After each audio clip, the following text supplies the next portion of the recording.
अभी बुद्धि कुछ शुद्ध है, अभी सत्संग मिल रहा है, अभी मन में आ गया है कि भजन करना चाहिए, कर लो। ये बार बार ऐसी कृपा नहीं होगी। बंधन कर्म कठिन जे पहले सोऊ काट बहावत। जिसको ये समझ में आ गया कि ये शरीर मैं नहीं हूं, मेरा नहीं है, ये मिला है, जो मिला है वो छूटेगा, तो हम असली कमाई कर लें। ये उपदेश की बात नहीं है। उपदेश तो बहुत हो रहे हैं। अपने जीवन का यदि लक्ष्य दृढ़ नहीं हुआ, भजन नहीं हुआ, परिवर्तन नहीं हुआ उद्देश्य का, तो ये प्रवचन मात्र से माया किसी को नहीं बख्शती। प्रवचन सुन लो और प्रवचन कर लो, पर रहोगे माया में ही। जब तक अव्यावृत भजनात्, निरंतर भजन नहीं, तदर्पिता अखिलाचारिता, समस्त कर्म भगवद अर्पित नहीं, तब तक हृदय का परिवर्तन नहीं होता। वाचिक ज्ञान से माया पर कुछ भी प्रभाव नहीं पड़ता। हृदय का ज्ञान होना चाहिए, अनुभूत ज्ञान होना चाहिए। तो ये मिथ्यावाद शरीर, इसके भोग, ये प्रारब्धानुसार शरीर जीवित रहता है, प्रारब्धानुसार इसको भोग मिलते रहते हैं, सुखी या दुखी करने वाले।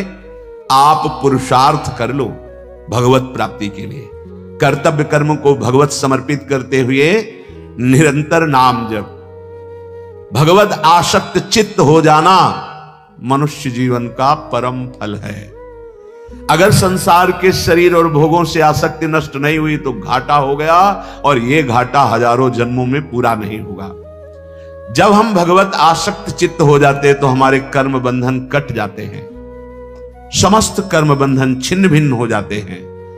जहां कर्म बंधन छिन्न भिन्न हुए, नष्ट हुए, तो भगवत प्राप्ति करनी नहीं होती।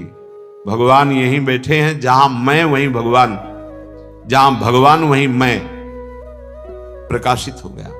अब मैं और भगवान दो नहीं रह जाते, सिर्फ भगवान ही भगवान रह जाते। अंतःकरण भगवत स्वरूप हो जाता है।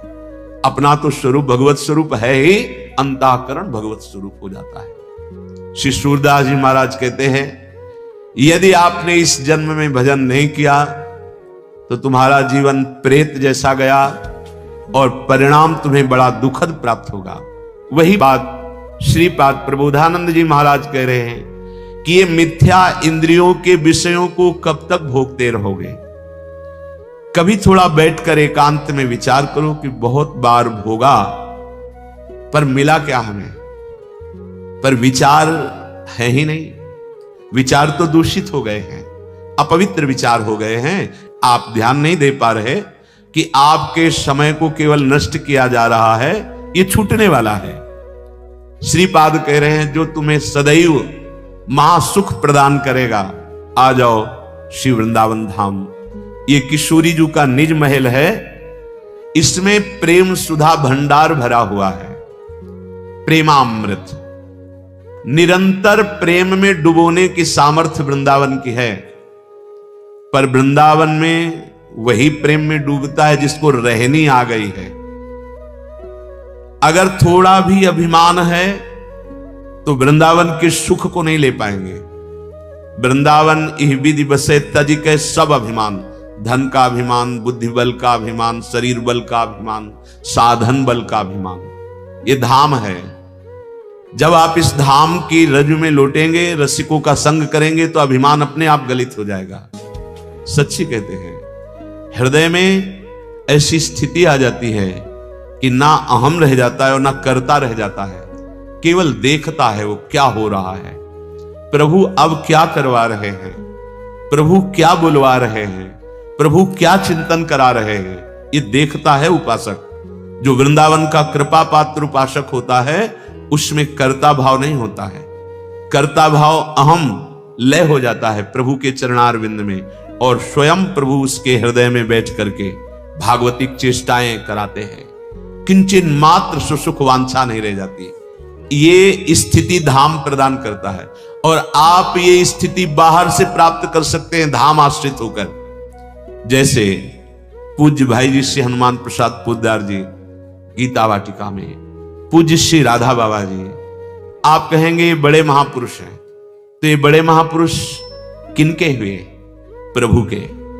क्या अंश में बड़ाई छोटाई होती है क्या? चींटी में जो अंश है, हाथी में भी वही अंश है, देवराज इंद्र में भी वही अंश है। अंश में कोई फर्क नहीं होता। भगवद अंश समान रूप से होता है। हां, अब उस स्वरूप स्थिति में जागृत कौन हुआ है, यह बात होती है। आप जागृत हो जाएं तो जो भाई जी को प्रियालाल सुख दिए वही आपको देंगे, जो मीरा जी को सुख दिए वही आपको देंगे। पर आप तो सोए हुए हैं मोह निद्रा में, इंद्रियजन्य भोगों में आप आसक्त हैं। जैसे जैसे आपका नाम जब चलेगा आपको समझाना नहीं पड़ेगा, इंद्रियजन्य भोगों में अरुचि हो जाएगी। लौकिक जितनी सुख सुविधाएं हैं ये स्वयं आपके चरणों में आ जाएंगी, पर आपके हृदय से मात्र चला जाएगा।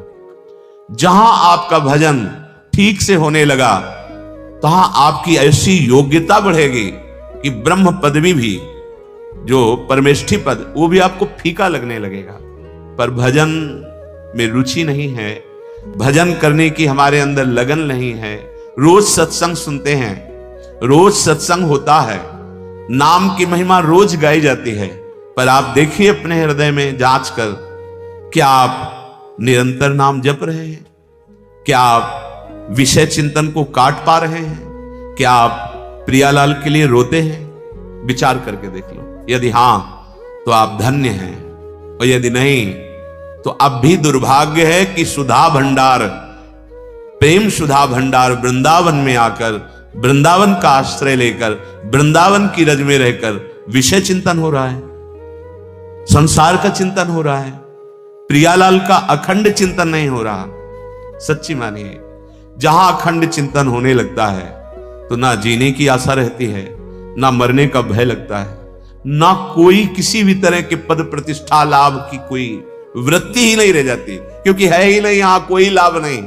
कुछ भी बनो, मरना है। अब बोलो इसके आगे क्या उत्तर है? कुछ भी बनो, बिगड़ना है। कोई भी उन्नति कर लो, प्रभु से विमुख होकर, पतन है उसका, हाथ में कुछ नहीं आना। कुछ भी बनो, ये इसलिए कह रहा हूं कि आप सावधान हो जाएं और असली कमाई कर लें। श्रीपाद कह रहे हैं, सारम सारंगवत सुंचरो मधुर बने राधिका केली धामनी। हे भाई सारंगवत, भ्रमर बन जाओ राधा नाम के। जैसे भ्रमर पुष्प का पराग पान करता है, ऐसे श्री कृष्ण के हृदय के प्रेम का पराग है ये राधा नाम। सच्ची मानना, ये हृदय की भी बात आचार्य चरण के प्रताप से जो समझ में आई है। सब साधन जहां तक बने हैं वो किए गए हैं भगवत कृपा प्रसाद से। तुम्हारा मन राधा नाम का भ्रमर बन जाए। प्रेम का समुद्र लालजू महाराज हैं, और उस समुद्र का सार प्रिया जो है, और प्रिया लाल दोनों को अधीन कर ले वो राधा नाम है। ये हम किसी संप्रदायवाद या पक्षपात से नहीं कह रहे, मान लो ये हृदय की बात कह रहे हैं। अहो भाग्य जिनको विश्वास हो जाए इस राधा नाम पर। भ्रमर बना दो। भ्रमर की दो वृत्तियां, एक पराग का स्वाद लेना और एक गुंजार करना। राधा नाम का गुंजार होता रहे, इसलिए हर ध्वनि में राधा नाम गाने की अनुमति दे दी है। अगर आपको सांसारिक ध्वनियों के गुनगुनाने का स्वभाव बन गया है तो उसमें राधा नाम गुनगुनाओ। राधा नाम ऐसे भ्रमर की तरह गुनगुनाओ कि वो छूटे ना। कोई भी ध्वनि पकड़ लो, राधा राधा राधा राधा राधा। भ्रमर स्वाद लेता है पराग का, तो राधा नाम सुधा रसम रसयुतुम जिह्वास्तु में विभला। ये हित सजनी जो कह रहे हैं, हरिवंश महाप्रभु कह रहे हैं, ये राधा नाम का अमृत स्वाद जे भी तुम्हारी जिह्वा में प्रकट हुआ, तेवी नित्य लीला में प्रवेश हो जाएगा। हमारी बात मान लेना। सब जितने मंत्र हैं उनका प्रधान ये राधा है, क्योंकि जितने मंत्र हैं भगवान के हैं, और भगवान भी अपने श्रीमुख से जिस नाम का रसास्वादन लेते हैं वो राधा नाम है। हरि रसना राधा राधा रट। हरि की स्वयं रचना राधा राधा रटती है। अपने जीवन को कर्तव्य में लगाते हुए यदि हम राधा नाम जप करें तो हमें कुछ दुर्लभ नहीं है। श्री भगवान अर्जुन जी को गीता जी में उपदेश कर रहे हैं, ये सृष्टि के चक्र का अपने अपने कर्तव्य का पालन करेंगे तो देवता प्रसन्न होंगे, देवता प्रसन्न होंगे तो तुम्हें जो आवश्यक सेवा सामग्री वो प्रदान करेंगे। क्योंकि हमारी अन्न से उत्पत्ति होती है, अन्न से पोषण होता है, अन्न से ही पुष्टि होती है। अगर देवता अप्रसन्न हो गए तो हम किसी भी तरह सुखपूर्वक नहीं रह सकते।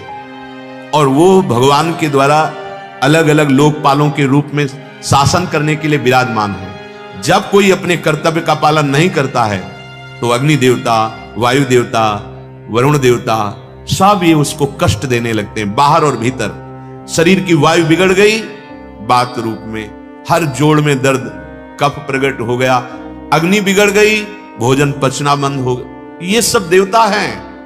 यदि आप अपने कर्तव्य का पालन नहीं करेंगे तो तुम्हारे भीतर और बाहर दोनों जगह भारी दुख का जाल बिछा देंगे देवता लोग। ये भगवान के शासन विभाग के हैं। यदि आप अपने कर्तव्य का पालन भगवत सन्मुख होकर करेंगे तो जैसे जल की वर्षा होती है ऐसे तुम्हें सुख सामग्री का विधान बनता चला जाएगा। आप उन्नतशील होते चले जाएंगे और भगवान का भजन भी बनेगा और इस लोक में भी सुखी रहेंगे। ई परलोक सकल सुख पावत, चाहे इस लोक में हो चाहे परलोक में हो, कोई दुख तुम्हारा स्पर्श नहीं कर पाएगा। आएगा भले प्रारब्धानुसार, लेकिन तुम्हें परास्त नहीं कर पाएगा यदि अपने कर्तव्य का पालन कर रहे हो। श्री भगवान कह रहे हैं, एवं प्रवर्तितम चक्रम नानुवर्तयति यः अघायुरिंद्रिया रामो मोघम पार्थ सजीवति। वही बात जो सूरदास जी महाराज भी कह रहे थे, वो जीता जी प्रेत हो जाता है। जैसे गोस्वामी जी कह रहे, जीवित मुर्दा टहल रहा है। भगवान यहां कह रहे मोघम पार्थ सजीवति, उसका बिल्कुल बेकार जीवन चला गया। किसका? जो अपने कर्तव्य का पालन नहीं करता है। इस लोक में भगवान ने जिसको जो कर्तव्य दिया है उसका जो पालन नहीं करता है वो सृष्टि चक्र में बहुत बड़ा धक्का पैदा कर रहा है। जैसे आपको धर्म पूर्वक अपने अपने कर्तव्य बताए गए हैं कि आप एक पति हैं, आप एक भाई हैं, आप एक पुत्र हैं, आप एक समाज सेवक हैं, आप एक राष्ट्र के जन हैं, तो आपका कर्तव्य अपने अपने अधिकार के अनुसार है। यदि आप ऐसा नहीं करते तो सृष्टि चक्र में बाधा पहुंचा रहे हैं। वह इंद्रियों के द्वारा भोगों में रमण करने वाला पापी, अघायुर इंद्रिया रामो, जो केवल अपनी इंद्रियों की तृप्ति के लिए भोगों में बढ़ता चला जा रहा है, पापाचरण करता, वो पापी जीते जी व्यर्थ जीवन बिताने वाला और बड़े दुख पूर्वक